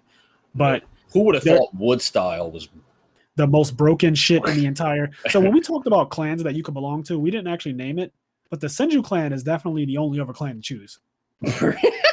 Like, if you're going to choose a clan that's not Uchiha, it better fucking be Senju, because Senju is nuts as well. They have, well, I shouldn't say they. Hashirama has all-time healing, so he can always heal without forming seals, without doing anything special. He's just always healing. He's always gathering nature energy. He has Sage Mode, which his Sage Mode was able to fight against a Susanoo-cloaked Majestic Attire QB. His Sage Mode is so powerful that I'm going to say it again. A Majestic Attire, Susanoo-cloaked, nine-tailed demon. That's how powerful his fucking Sage Mode is. So between that, him beating Madara multiple times, and then also him beating Madara again in the War Arc, which I still think is wild to me, because Madara had the Rinnegan at that point, and the first Hokage still managed to best him a little bit, and then put him in that gate thing. He dropped one of those gates on his neck, and then Madara was like, "It's time for my counterattack," which I always tell people, I don't really feel like Madara lost that fight, because he immediately was like, "This is kind of part of my plan. Like, I'm ready to do my counterattack now," and then he just got out of it. But for all intents and purposes, Hashirama was like, "I got you." I got you, Madara. And Hashirama's ridiculous. So the Senju clan is the only other clan that I could say I would want to be a part of if it wasn't Uchiha. But obviously, we're fucking Uchiha boys out here. Uchiha it's not even all day, baby. Also, think about how many plot hooks were just like, this something Hashirama sells. Yes. Hashirama's DNA over. Oh, yep. Hashirama DNA. Like, they still use his DNA in Boruto. That's how crazy his DNA is. His DNA is still being used. It's that bad. Like, why does his DNA solve every problem? It solves all of them. There's not a problem in Naruto that can't be solved with that. The War Arc literally happened because of Hashirama DNA. I think at one point Kabuto or someone was harvesting like a bunch of Zetsus, and he had captured Yamamoto. And yep. There was a whole thing with the clone of the first Hokage and the Hashirama cells. They just do too much. That's the reason why Obito was able to pretty much be Obito, is because of Hashirama cells. It's also the reason why Danzo puts all the Sharingans in his arm, but then also he like uses Hashirama cells, right? Doesn't he use Hashirama cells to like stabilize it or something? Maybe. Doesn't Madara has Hashirama cells too, though. When he took his shirt off and you saw fucking Hashirama's face on his chest. Yeah. I just feel like Hashirama cells are the cure to everything. If you have any plot holes, just say Hashirama cells. That's how we got to cure cancer. Yeah. Well, I'm sure cancer doesn't even fucking exist in that world because of Hashirama cells. Which is wild. But what are some of your favorite fights? Obviously we already said Rock Lee Gaara. You know, that goes without saying. The fucking Naruto Sasuke Valley at the end. Like those two. That fight is crazy. Those two fights. I remember, side note, when before YouTube was what it was now, you could actually just watch anime on YouTube. I remember at one point, I randomly just watched all of part 1 Naruto, like rewatched it on YouTube. When it was just all up there. And man, when you get to the Sasuke Naruto fight, that shit, it was so good. I watched that fight so many times on YouTube. before it got taken down because it was technically uploaded illegally. Anyway, Killer Bee Sasuke, Rock Lee, and Kimimaru. That's his name, right? I think that fight was great too. Rock Lee Kimimaru is really good. Yeah, that fight's sick. That's back when Kekkei Genkai still were relevant. Yeah, not just whether or not you had an eyeball. Yeah. In early Naruto, there was this lie that was told to you that certain ninjas had a Kekkei Genkai, which stands for Bloodline Jutsu or whatever. Mm-hmm. And like Haku from the Zabuza arc had it. Yep. And the Byakugan is a Kekkei Genkai. The Byakugan, the Sharingan. I think what Ino does is a Kekkei Genkai. I think the Shadow Technique is a Kekkei Genkai. Yeah. So, and Kimimaru was like some bone shit. And that was so dope. Powerful. That was the original body that Orochimaru wanted, apparently. Yes, before Sasuke. Yeah, apparently that body was so broken, no pun intended there, but it was so broken that he actually wanted Kimimaru's body, but it was sick. Also, I mean, there's so many good, fucking the Pain Naruto. We already talked about Pain Jiraiya. Pain Jiraiya and Pain Naruto are fucking crazy. Fucking outstanding. Yeah. I'm just trying to think of just fights in general that were just super fucking hype. I really like Sakura Sasori. So that's one of mine. I was going to say that if you didn't say it, because I have more. One of my favorite fights in the entire series. I always have this fight in my it's in my top 5. It's literally Grandma Chiyo and Sakura versus Sasori. I think that great fight. I think that fight if you go back and watch that fight from start to finish, I think it's actually so good. 100% agree. So especially if you know all the history leading up to it, with Chiyo being the grandma, her fighting her grandson, turning himself into a puppet, which was a big reveal. And then he has like his mom and dad are like his puppets. As puppets, which was another big reveal. And then him having killed the third Kazekage, who was the strongest Kazekage, and had him as a puppet, another big reveal. The way he lost the fight, he kind of gave up at the end, where he technically would have won, it seemed like, but Chiyo said like he kind of just let himself get caught by that last attack. So I feel like, all that being said, Sasori, he doesn't get enough credit or respect in the Naruto community, which really bothers me. A lot of times people think it's because of how early his fight happened. That's all it is. It literally is just because he dies early on, but he doesn't die early on because he's weak. He dies early on because he goes against his worst matchup. Again, here we go with the worst matchup thing. He goes up against the only person who actually knows how to cure his poison. No one else can do that outside of maybe Tsunade. So your main issue is you go against your fucking grandma who can cure your poison, and that's how you beat most of your opponents. He beat a fucking Kazekage, for God's sakes. The guy had metal sand. He beat that guy and has him as a puppet. Like, I don't understand why people think this guy is weak. The third Kazekage is considered the strongest Kazekage. So, to be clear, like, that is considered the strongest Kazekage. I don't know why people think that Sasori is some weakling. He took down a fucking continent. He's really, he's the shit. He's really strong. He only gets... Yeah, I mean, we already said it. It's because he was early Shippuden, and because it's episode 26. He's like, he lost to Sakura. Like, people, they disconnect their brains from the entire storyline that happened. They don't put it in a context, and they're just like, "Oh, he lost to Sakura. He sucks." Right. I hate that. They don't put anything in a context. In context, he fought his grandma and Sakura, so it was already a 2-on-1. His grandma can cure his poison, and his grandma can control Sakura's body to be nimble enough to dodge all of his attacks, which is something that Chiyo herself could never have done. She also couldn't have broken through his fucking original puppet, really. Like, Sakura's strength, her raw chakra control and strength was able to break through the original Sasori puppet that he was in. There's a lot. There's a lot. That's another thing. Because I actually forgot about that thing you just said it. Sasori at first is just like that big fucking puppet thing. Yeah. You don't realize he's like that the boy until the little boy. Yes, you don't even know that until Sakura breaks him out, which Chiyo helps that happen. So it's a 2-on-1, and he goes against his worst matchup, and he kind of gives up at the end. He doesn't really die because they beat him for real. They say in the show that he gave up. So yeah, that I like that fight a lot. That's why I'm happy I remembered it. Even if I didn't, you were gonna. Yes, it is. It's animated fantastic. Like, that is one of the first fights I think in Shippuden that is animated really well. I think because that's episode 26, if I'm not mistaken. That episode is animated so fucking well, especially when Chiyo summons her performance of 10, and it's those Mon's 10 puppets or whatever, the forbidden technique. When Sakura like puts her hand, she gets into her fighting style, and then the puppets are all there, and they start commencing versus the 100 performance of 100 that Sasori does with all the red puppets in the sky. That whole scene is so fucking good looking. I love it. I love the music too, and they never really use that music again. But the music when she's destroying the puppets and they're going at it, so good. One of my favorites, easy. Yeah, so yeah, definitely Sasori Sakura up there. I'm trying to think. I think we named a lot of the good ones. We did. We already said Madara versus the Army is great. Madara versus the Army is number one for me. That's it. Yeah, I mean, that is probably the actual best. He just came out swinging. It's so I love so shit. one-sided. I think if you can count this as Naruto, it's kind of more Boruto though. When Naruto and Sasuke adult form gang up, they gang up against Momoshiki. Yeah. And the That's animation, the movie, right? Is that the movie? I think it's the movie, but I think it's also in the show because they do the same thing as Dragon Ball, where Yeah. one of the movies is also an episode or like an arc in episodes and stuff. Anyway, Momoshiki versus Naruto and Sasuke, the animation on that fight is crazy. You also get to see Majestic Attire, Kyuubi again. That shit And was there's a lot of cool shit happening. Sasuke using the Rinnegan to switch places with Momoshiki when he gets wrapped up in the chain. Naruto switching places with fucking shurikens and stuff like that. Just a lot of cool callbacks to the original Naruto series that you see. The shuriken usage, switching places, Naruto being a clone at certain spots when you don't expect him to be. Yep. The That stuff's taijutsu. really cool. Yeah.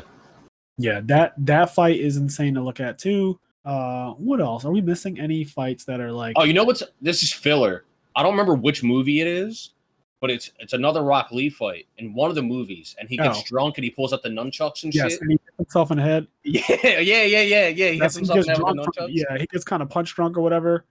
And I don't remember which movie it is, but that fight's kind of sick. I love that fight. Yeah, that fight is sick. It's really just the way he beats that guy. He beats the shit out of that guy. He like he smacks himself in the head with the fucking nunchuck. Then he starts running and he spins around this like circular platform so fast and hits the guy. The guy doesn't even know what just happened. And as he's moving, he's picking up the pieces of the nunchuck to make a pole. He like makes a pole, smacks the guy into the sky, and then he like wraps it around his fist and he starts beating the guy into the fucking ground from the sky all the way down. The sound of the punches is crazy. That's a dope ass movie. If you've never seen, because if you were just like, oh, I'm not watching any filler, I'm not watching the movie. Some of the movies are where they have some. I'm stuttering. They have some sick fight scenes, and that Rock Lee one is one that I just remembered that I liked a lot. Yeah, that Rock Lee one is crazy. Yeah, I think those are pretty much the main fights. I also really like Hidan and Kakuzu versus Ino Shikacho and Kakashi. I like that entire little arc where Asuma dies, they come back, Shikamaru gets his revenge. When you see Kakashi fighting against those puppets that Kakuzu has, and he's dodging everything perfectly, but it's like one of those things, eventually, if help doesn't arrive, this shit is getting bad because Kakuzu started turning up. Legitimately teared up when Asuma died. Like Damn. I legitimately teared up when Asuma died. Damn. That shit got me. I'm not gonna lie to you. Damn. When Asuma died, and then I didn't tear up, but I almost teared up because my little brother is going through Boruto, and for the most part, it's not that good. But everyone knows that. If you're listening to this, Boruto's not that good. Don't lie. But I'm watching it with him, and then there's a part where there's a girl on screen, and I realized that it's Asuma's daughter, and she's grown up, and that shit got to me too. I was like, "That's Asuma's daughter, man." Aww. Yeah, his death fucking sucked. Asuma's death, and like he got the cigarette and shit, man. Yeah, man. His death actually hit me pretty hard. I remember when I first sucked so bad because it's like I hate when and I mean this in a good way. When I say it sucked, I mean it hurt me too, because it shows what happens when you don't know what a technique does and you run into someone. It shows exactly how you can literally lose your life because of a lack of knowledge. And he didn't know. No one really understood exactly how that technique worked. Hidan's just in the fucking circle. He's drank the blood. He's doing all this weird shit. No one fully understands, like, oh God. When he stabs himself in the leg and Asuma trips and falls, the realization is there, but it's too late. Yeah. Like now it's too late. And it's a really fucked up death. But I do love the way Shikamaru avenged him. Yes. and he said your god is now no longer Joshin or whatever. It's now the deer in this forest or something like that. Yeah. Such a cool like the lighter flick when he lets Asuma light the last cigarette, and then he flicks the lighter and explosions happen on all the kunai exploding tags. I love Shikamaru. That's something else. Just a side note. Just super fucking side note. I got this picture. If you're watching on Patreon, you'll see the picture I'm about to pull up. But otherwise, it's just a picture of adult Naruto, Sasuke, and Shikamaru. And this picture is also part of what's wrong with Naruto. I love Shikamaru. This picture's cool. But where's Sakura? Like, what the fuck? Part of the problem with Naruto, we've talked about it, but Kishimoto kind of just didn't know what he was doing at some point, and he was just doing shit as he went. And the fact that this picture exists and it's Shikamaru there and not Sakura tells you all you need to know about like how the story just went off in a random direction. Shikamaru should not be right there. Like, I don't know why Shikamaru is there. The picture's great. I love Shikamaru. But he should not be next to Team 7 like that. It doesn't make any sense. I don't understand. Yeah, I don't get it either. So how do you feel about the Akatsuki? And when we talk about the Akatsuki, we always talk about Akatsuki versions in other anime. For example, you have the Phantom Troop in Hunter x Hunter. Mm-hmm. You have the Shichibukai in One Piece. You have the Espada in Bleach. You have in Seven Deadly Sins, I believe there's like the 10 Commandments or whatever the fuck they're called. Yeah, the 10 There's Commandments. There's a bunch of these super powered villain type people. The Shichibukai aren't they're not technically villains, but some of them are. They're not even necessarily a unified team, but yes. You can still put them in there. Yeah. They're just a group. Like they have a name, so they're like a group. Shichibukai is a group. Espada, Phantom Troop, Akatsuki. They're a group of people in the anime who are really, really revered and powerful. Yeah. Before the Espada, I remember, people referred to the captains for Bleach. Like before the Espada, people just in general referred to the captains. Yes. In that way as well. Yeah, but they were and only the thing is that they're good. Yeah. These are fucking evil organizations and evil groups usually. Like usually these are fucking bad things. The Akatsuki though, let's talk about them. Some kind of antagonist, some kind of wall for the heroes to go up against. Something to measure strength, and you see it constantly throughout Naruto when they struggle. So you first see the Akatsuki with Itachi and Kisame coming to capture Naruto in the original series, and you realize that they are far the no-tailed baby. Yes, my boy Kisame. I love him too. He was one of the last ones to die too. He died right before the war arc. Mm-hmm. The Akatsuki in general, you first see them with Itachi and Kisame, and their first appearance is against Kakashi, Guy, and Kurenai. Itachi disposes of Kurenai immediately. Everyone makes that funny meme of the dumbest thing. You might be dumb, but you're not as dumb as trying to put Itachi into a Genjutsu dome. And they show that picture of Kurenai and Itachi stabbing Kurenai on the tree. There's that. But there's also Itachi did some fucking Sakuretsu Kagebushin thing where he made an exploding Kagebushin, which I still don't understand. That shit is still crazy. That's a move that he has in the Naruto games. That shit's it is, and it's a really powerful. The fucking shadow clone starts walking towards you really slow, and if it touches you or if it touches something, it blows up. It's really crazy, and you can hide behind it.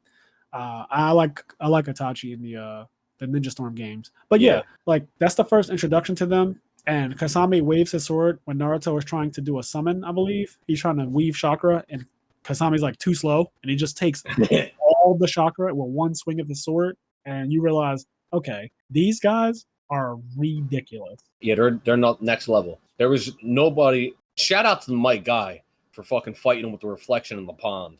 Yes, but they had nothing for Kasame and Itachi. Like they had nothing for him. And Jiraiya comes to save the day, but really not really, because Itachi's a double agent, and he never wanted to fight Jiraiya in the first place or kill him. So he immediately tells Kasame, like, look, we have to run. This is a legendary Sannin.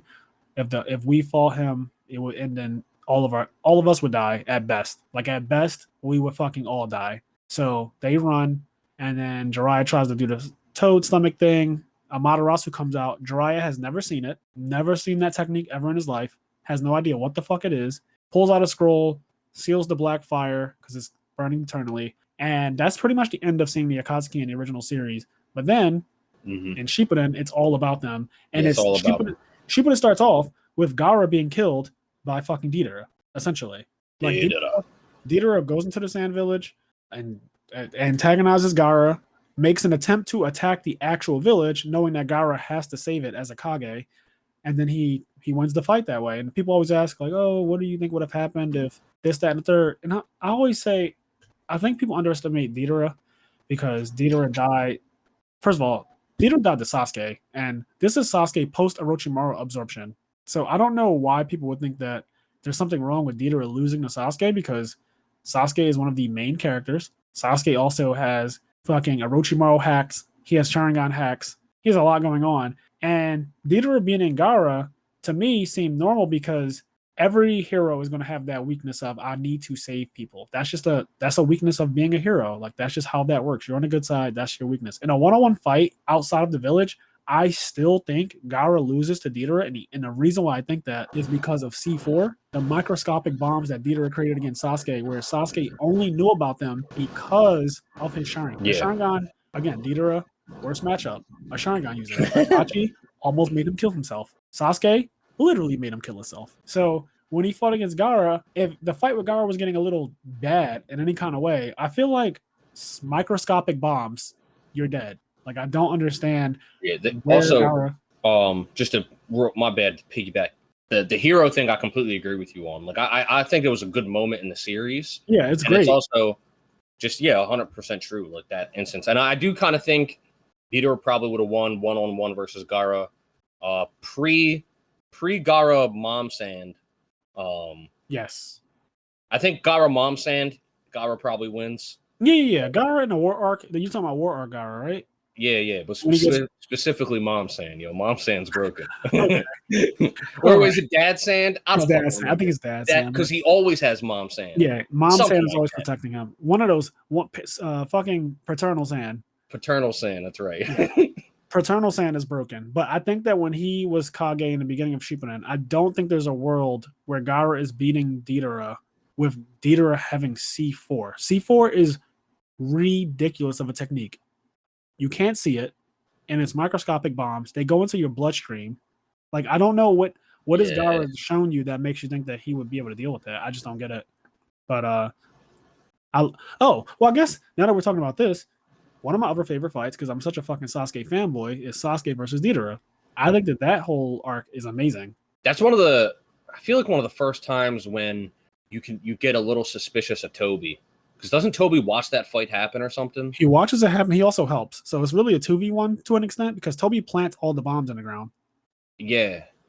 Like, Toby put all of the clay bombs into the ground for Dietera, and then Dietera is like, okay, I got it from here, basically. And Toby just watches the fight. And he doesn't... You're right. That is kind of when you start to get a bit suspicious of him, because when he's watching it, you feel...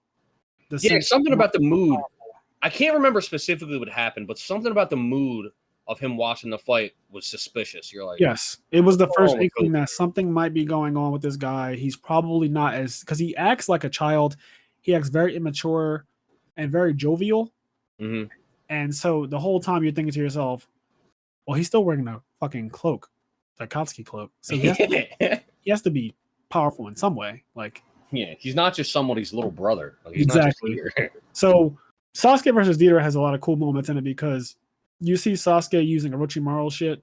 He specifically, when his wing gets blown off, he uses snakes as another wing, basically. He also uses Chidori to diffuse the earth element, which I think is really cool, because in Shippuden you learn about how elements beat other elements. So when he uses lightning against earth and it completely cuts off the bombs, they do a flashback towards the end of the fight where Dietera expected something to detonate, and it didn't. And Sasuke was like, I actually tested this theory a while ago when I threw my sword into the ground. I threw it specifically into one of your bombs with lightning on it to see what would happen. And then he stood on it, and he did that cool-ass moment where Sasuke jumps off the sword and uses Chidori blade to cut off the wings of Dietera's dragon, sea dragon or something like that. And it's just a cool moment because you get to see elemental manipulation being used against somebody. Like, oh, you're weak to this, because they said that Sasuke, his Chidori is bad against the Rasengan, because Rasengan is kind of like a wind thing. And the elements of Naruto don't make sense to me, by the way. But I agree. I don't know how electricity. I grew up my whole life knowing that electricity does not beat rock in any world. The elements do not make sense. I think Kishimoto wanted to be different because Pokemon had already existed for many, many years. I guess so. And I just assumed that he said, I don't want another anime where rock beats electricity. So he made it the exact opposite. But it's just kind of weird because they also said electricity loses to wind, which doesn't make sense.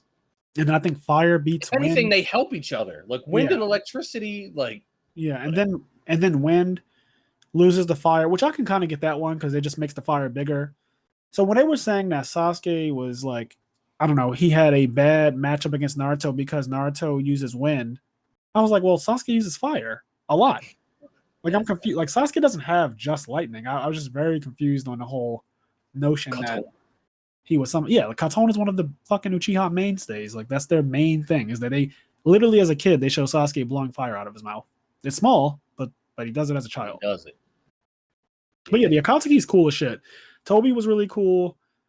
Toby calling himself Madara later on was a really big like reveal. The mystery around Akatsuki was cool. Pain being like, we all thought Pain was the leader, and trying to figure out exactly what their plan was. Like that, all that mystery, all that buildup was really interesting and fun. And then also, you knew from the gate something was up with Itachi, and then also Kasame. It took a long time, I think, for people to respect Kasame. I don't know why people are sleeping on him. Me either, because Kasame from the beginning when he did the Boxui Shoha, and he did that thing when he flooded the landscape. I don't know how people didn't respect him at that. People were sleeping on him for a long. I don't know what y'all are doing. That was a 30% clone. And that 30% clone pretty much took out Guy's entire team. He water prisoned the entire team. And the only person that was able to really fight was actually Guy. And Guy had to open 6 gates to beat a 30% clone of Kisame. I just don't understand the Afternoon Tiger. I'm pretty sure that's where Afternoon Tiger came from. Morning Peacock. Yeah, Morning Peacock, whatever the fuck. Yeah. But Kasame's the shit. Ikimasiyo. He's my favorite outside of Itachi. He's my favorite. My top 3 Akatsuki are probably Itachi, Kasame, and Toby. Just Toby, like not jovial, funny Toby. Yes. Not later stuff, but jovial, funny Toby is. I just always thought he was fucking cool. He's funny and shit. Yeah, my favorite Akatsuki members are definitely Itachi number 1, no question, and then I really have a hard on for Sasori. I don't know. I just like him a lot. Sasori's top tier, man. He's top tier. I really like that character. I like his feats. He has some crazy feats. Like, he just has some crazy ass feats. I like Sasori. And then I kind of like Pain, but I don't like the way his arc ended. So I don't I'm with you there. Pain's the shit until the end. So I'm probably just going to go with Kasame as well because Kasame is Itachi's partner, and I actually really like him a lot. I play with him in the video games. Yep. And I also just think that someone being able to create a C out of their mouth is wild. Like that is also when he fused with Samehada, because he does have other fights. He fused with Samehada at one point, and That's his into sword. If you don't know, and he goes into what seems like Sage mode. He becomes a shark. Because everyone's Sage mode is different. Like Naruto's is like a toad, or Jiraiya Naruto's is like a toad type of thing. You have Kabuto's was a snake/dragon Sage mode. There's all these different kinds of Sage mode. I feel like that shark shit that he became was kind of like a Sage mode thing. I agree. I've always thought something similar. Yeah, they just didn't have all the seals and stuff on it. So obviously can't canonically it is not Sage mode, but there's a lot of comparisons to Sage mode. And then he does that orb that he puts the 8-tails in. He puts Killer Bee in his fucking huge orb of water that you can't get out of. And when you're trying to swim out of it, as he's swimming towards you, mind you, he's a shark. As he's swimming towards you, the orb of water moves its center with Kisame's movement. So you can never actually get out of it. I remember they showed a little diagram in the chapter, and they showed Killer Bee trying to swim out of it, and they showed Kasame coming behind him and how the orb of water was moving with him, so he could never actually get out. And I just remember Kasame almost zero diffing the fucking 8-tails, which is wild. Like he essentially the 8-tails was like the most relevant out besides Naruto. Yeah, outside of Naruto. I mean, it's the second strongest one, and it had that version 2 mode that he can go into, where like He looks like a demon. I'm pretty sure Samehada, after one swing, took him out of that mode. Like literally, Killer Bee went into his mode version 2, and Kasami swung his sword and just absorbed so much chakra that it knocked him out of that form. And he was like, "Holy shit!" Respect Kasame, yo. They call him the Tail Beast without a tail. So that name in itself, like that nickname, that's all the respect you need. It is. It's a What very do y'all respectful want? thing. Yeah. You know who's whack? Just super side note, talking about water. I never had any respect for Sasuke's water homie. I don't remember his name. I don't even know who you're talking about. He's the guy. Oh, Suigetsu. He's whack. Yeah, I didn't like him either. He was he wants to be like a swordsman of the 7. Yeah, he wants to be like Zabuza and shit. Yeah, he wants to be it from those guys, but he just kind of sucked the entire time. Like, yeah. I don't really care for Suigetsu either. He's more so comedic relief a lot of the time. Yeah. Like at one point, he tries to fight the A-Tails when the A-Tails first transforms into the full Biju mode, and you see him next to a body of water. So it's super ideal for Suigetsu. He still gets bodied, of course, by the A-Tails, no question. But every time he gets bodied, he becomes like mush. He becomes a puddle of nothingness, just a puddle of goo. And I feel like he's just used for comedy. He pretty much is. I don't know why. I just thought it because we were talking about water characters. Yeah. I just thought of him. And I just remember being like, this guy does nothing for me. Yeah, he's not really that big of a deal. So what are some of your favorite arcs? Since we're getting close to the end of this, let's wrap up with just this little segment. favorite arc, Law of Naruto. It's Zabuza arc. That's your favorite arc? The Zabuza arc. The Land of Waves. I think it just kind of encapsulates so many great things about Naruto. I think it's written really well. It's still early on. Everybody kind of gets their shine. It's just done really well. Kekkei Genkais are still relevant. Yeah. And it's still kind of a mystery, and it's cool. And the build up to it, Haku's backstory, Haku's relationship with Zabuza. There are multiple fights. Them thinking Zabuza's dead, and Haku, like, it felt like Ninja Ing was still relevant. Like, the things Haku did was like deceptive and pretending Zabuza was still dead, and like he hit him with the needles in the back of his neck. Whole build up to it, the story, the bridge, how they're like protecting the old man. They end up naming the bridge like the Great Naruto Bridge or whatever. But that whole build up, Sakura is relevant in the arc. The rivalry between Naruto and Sasuke, you have Kakashi fighting Zabuza, and then I like that it's Kakashi fighting Zabuza, and you have Sasuke and Naruto fighting Haku. Yeah, and they got to work together. It was just really cool. Too. Yeah, they were about to die. Like, it was real. Like, they were close to death. So, I don't know. Just the whole structure of that arc, the emotions that are written into the arc, the characters, I think it's just written very, very well. And every time I rewatch Naruto and re-go through it, I'm like, man, I fucking love this arc. We mentioned how good the Pain arc is. I think the Pain arc is probably the best arc in Shippuden. Yeah, I gained so much respect for Naruto during that arc. That arc is wild. But Zabuza arc, for whatever reason, is just my overall favorite arc. There's something about it. It's really nostalgic. I love it a lot. There's some other great arcs. Chunin exams, although I think Forced to Death can kind of drag. Yeah. Forced to Death can kind of drag, but the Chunin exams are hype. The Chunin exams are hype, especially when you get to Sasuke versus Gaara. And it's the first time Gaara takes damage to where he starts bleeding. He never saw his blood before, so that shows you a tailed beast in its Biju form, like fully coming out. And I don't think outside of that moment that you've ever seen something like that. I don't think so. I think that's the first time. Yeah, also, something that was hot in the Forest of Death was when Sasuke had the one sound. I think it was a sound ninja, and he like has his arms, and he's like, he's like pulling his arms back and like pushing his back down. Yeah, that shit was wild. Oh, that shit was sick. Yeah, that was really fucked up. I do remember that. Sasuke was on some shit with the Curse Seal, wasn't he? He was on some shit with the Curse Seal. Yeah, the Curse Seal was something. You know what's crazy is that the Curse Seal. I feel like the Curse Seal was initially introduced to be Sasuke's nine-tailed fox. Yes, it was his amp, and you know that's not what ended up happening. They just took it away. I actually wish that he never lost it. He lost it when he fought Itachi. Yeah. I don't really like that he lost it. I think that was such a cool amp, and apparently that shit is like sage energy, not sage energy. It's natural energy or something like that. So when Sasuke uses the Curse Seal from the other guy that's on his team, I forget his name is Jugo. Jugo, yeah. When he uses Jugo's Curse Seal abilities, that's considered like natural energy. So it can damage things that normal attacks can't. You know how natural energy is super powerful in Naruto. Yep. Truth-seeking orbs and all of that shit. Yin Yang release. But anyway, him being God. I'm sorry for jumping all over the place. The Yin Yang thing just reminded me of one of the dumbest plot holes ever in Naruto. When fucking Minato comes back and you realize he has half of the nine-tailed chakra in him, and then you it gets revealed that he took half of the chakra away from Naruto that way, blah blah blah. But like Minato has the good half of Kamura. Why did he give his son the evil nine-tailed half? Like I don't understand why if he fucking separated the nine tails into two halves and he gave his baby son the evil half. That's because it was why? That's because Kishimoto wrote that shit the night before. It's because he wrote it in. He was like, I want to give Minato the nine tails, but now I have to explain why. He also gave Minato Sage Mode, and Minato was like, oh, I'm not really good at it. It's like, what the fuck does that mean? Because you went into perfect Sage Mode during the war. You just went into perfect Sage Mode. There was nothing wrong with his Sage Mode. It didn't have two frogs on his shoulder. He didn't have big feet or big hands. He was just Sage Mode. His nose didn't get fat. So I'm confused on what he means by I'm not good at it. Like, what does that mean? It's a rant. That's what he just goes Sage Mode.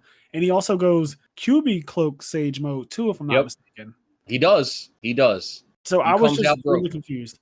Also, one of the things that I feel like the series of Naruto, I don't know why they prolonged it for so long, but revealing that the fourth Hokage is Naruto's father is kind of weird because everyone knew it like immediately, right? Like it's just the second you see the fourth Hokage, you know, and even when you see his shadow, because at first they don't show him, they show his shadow. Mm-hmm. But the second you see him, or you see a shadow, and you see the spiky hair and all that, and it's blonde, you're like, that's very obviously Naruto's dad. Like that is obviously Naruto's dad. It's ridiculous. Yeah, you know what I just remembered? Speaking of Naruto's family members, this is a fun little memory. Oh, God. This is not a spoiler for Naruto. I talk about this with Fraser all the time. I know exactly what a long time ago when I wasn't current with Naruto, one of my friends, this is like the Pain arc happens. Anyway, one of my friends said Pain was Naruto's brother. He was talking to Fraser. Fraser's in my basement, my friend's in my basement, and they're talking about Naruto. And I'm like, hey, by the way, I'm not current, so don't spoil anything. And he's like, oh, it's fine. And he goes to Fraser and he's like, hey, blah, blah, blah, like the thing that's happening with Naruto's brother and the villain or whatever. And I was like, excuse me, I just said no spoilers. Yeah, he started talking. He's like, you know Naruto's brother? And we were both like, well, I was annoyed because in my head, I knew what he was talking about, even though Naruto doesn't have a brother. But he was basically referring to Pain and Naruto being partially related from they're both Uzumakis or whatever. Mm-hmm. And we specifically just told him no spoilers. So one, Kenny, who doesn't at the time he wasn't current, is probably thinking to himself, "Holy shit, Naruto has a brother." Yeah. And I'm thinking to myself, he doesn't, but I don't even want to say that because that is a spoiler. Yeah, it's like what the fuck. I was so pissed. I remember after he left, Fraser looked at me and he was like, "He's an idiot. Don't worry." That's exactly what I said. He was like, "Your friend's an idiot." Yep, that was all I could say. And Naruto doesn't have a brother, and it's not Pain.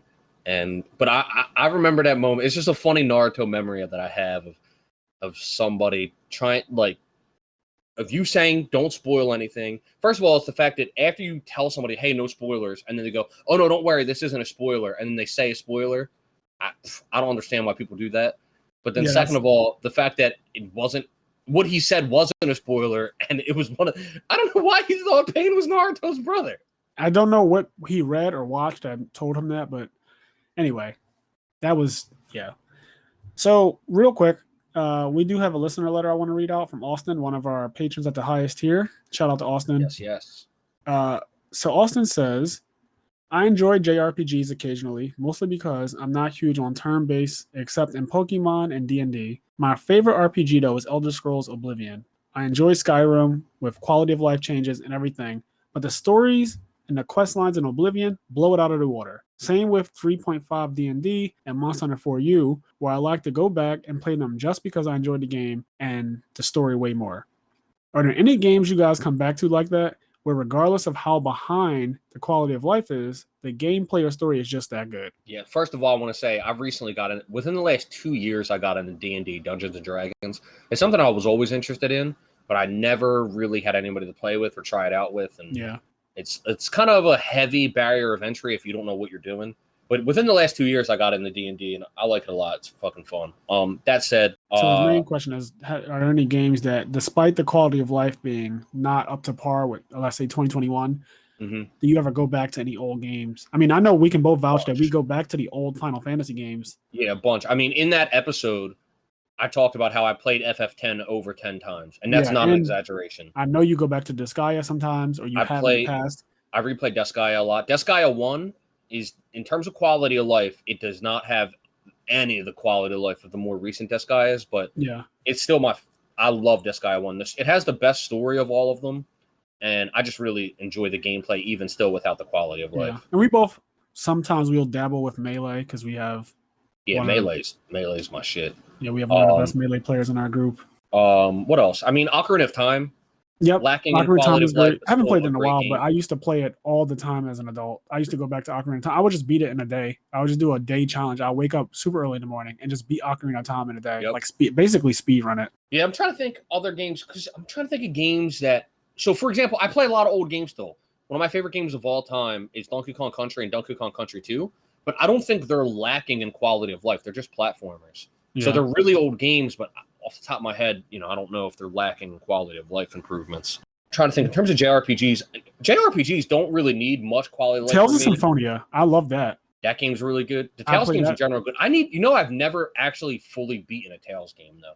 I've played a bunch of them, but I've never beaten a Tales game. I'll tell you this. I've only beaten Tales of Symphonia, I think. I might have beaten Tales of Abyss. I think I beat Tales of Abyss as well. But Tales of Symphonia, I know for a fact I beat, because that game, when it came out on GameCube, was so ahead of its time, I feel like. The cell shading. I remember you replayed, this wasn't your first time playing it, but I remember you replayed Tales of Symphonia at my house in my basement one time. Like one summer you were at my house, and randomly, out of nowhere, you were like, I want to play Tales of Symphonia. And I didn't even own the game. I don't know. You went and got it from somewhere, came back to my house, put it in my GameCube, and fucking went through all of Tales of Symphonia. Yeah, Tales of Symphonia is sick, and I want Lloyd to come into Smash, even though Smash doesn't need another sortie, but whatever. I really like Tales of Symphonia. I go back to it all the time. The game obviously doesn't have all the quality of life improvements that have been made in Tales games in the last 10 years, but it is still one of the best Tales games, and a lot of people regard it as one of the best Tales games. So yeah, it's a really good game. Tales games are really fun. They're good, and Tales of Arise is coming out in September. Tales of Arise is coming out really soon. That's pretty exciting. Yep. There's I'm trying to think. I play a lot of old school games. I played Paper Mario. I mentioned Paper Mario 1000 Year Door. I can't really think of games that hang me up on quality of life off the top of my head. I'm sure there are some games I've played where I'm like, this game fucking sucks. Yeah. But typically, if I like the game, there's no lack of quality of life that'll stop me from going back and playing. Same. If I already like the game, I can go back and replay it. I go back simply for nostalgia, music, things like that. Yeah. I can't think of any. Yeah. I can't think of any game that I don't like, that I've liked and gone back and not liked. Yeah. Off the top of my head. Well, all right. This wraps up episode 9 of the IMNerd Podcast. If you guys have anything you want us to discuss. 9. Yes, 9 for 9 Tails. So this was the Naruto episode, and it's one of many Naruto episodes that we'll have. But for now, we're just going through everything just to kind of get a basic discussion of all the different animes and games that we like, and then we'll come back and revisit everything and do detailed discussions on specific topics within each of these animes and video games. Like, for example, one of our most recent YouTube videos that just went up is a Gojo versus Beerus. But in that episode, and listen, if you're thinking we're crazy for even mentioning, just go watch it. But in that episode, we mentioned Gojo and JJK in general being scaled to Naruto and what we think about that. And maybe we'll cover that more. Check out our YouTube channel. Our YouTube channel, IMNerd Podcast. Look it up on YouTube. We're uploading on our YouTube channel more than just these podcast episodes. We're also uploading. We have Broken Cards in History. We moved that segment to YouTube now. We have IMNerd News. We're going to be talking about the Funimation and Crunchyroll merger. And we have IMNerd Versus series, which is going to be taking 2 characters or more from different animes and having them go head to head against each other and what we think would happen or why we think one will win over the other. So if you're interested in that type of content, we'll be doing that throughout the week on days that we do not drop the podcast. So look out for that content as well. Those videos are much shorter than the podcast. Yeah, typically between 10, 20 minutes. Yeah, we try to keep them pretty much under 20 minutes. So if you're looking for something to just kind of fill up your day with some small videos, check out the IMNerd YouTube channel. And obviously, we've been saying this a lot lately, but we also have a Patreon now. So subscribe to us on Patreon at IMNerd. And we have 3 different tiers. We have an NPC tier, $3. We have the party member tier for 10, and then we have main character tier for 20. They all have obviously different perks that go into them. So check those out if you're interested. If you have any questions or anything that you suggest, let us know. We take all suggestions very seriously. Yeah, and shout out to our patrons as well who are subscribed at the highest tier, Austin and Connie. We really appreciate this because it does actually cost money to run a podcast. So a lot of people might not know that, but it is not free to do. It costs money to get everything you want to do. There's definitely some cost that goes into it. And our very first 2 patrons both subscribed at the highest tier, which helps a lot. It feels good to be appreciated in that, that you enjoy what we're doing, and I don't know, it feels really good. Yeah, it feels really great. We're not even 10 episodes in, and you guys are already rocking with us. So if you rock with us, please go check out our content. We have a YouTube channel. We have a Patreon. We also and even outside of the Patreon monetary support, I've noticed a lot of people, there's a lot of people sharing. There's some word of mouth happening. People just suggesting. And we appreciate that too. One of the guys, Matt, he always shares our episodes every week, which I really appreciate that too, because that's one of the ways that we can grow our audience is by people just sharing it. If you can't support, monetarily, that's fine. We appreciate you just liking, subscribing, and sharing the content as well. It goes a long way, guys. So we really do appreciate that stuff. But yeah, as we always say, so long, Gay Bowser. So long, Gay Bowser. Goodbye.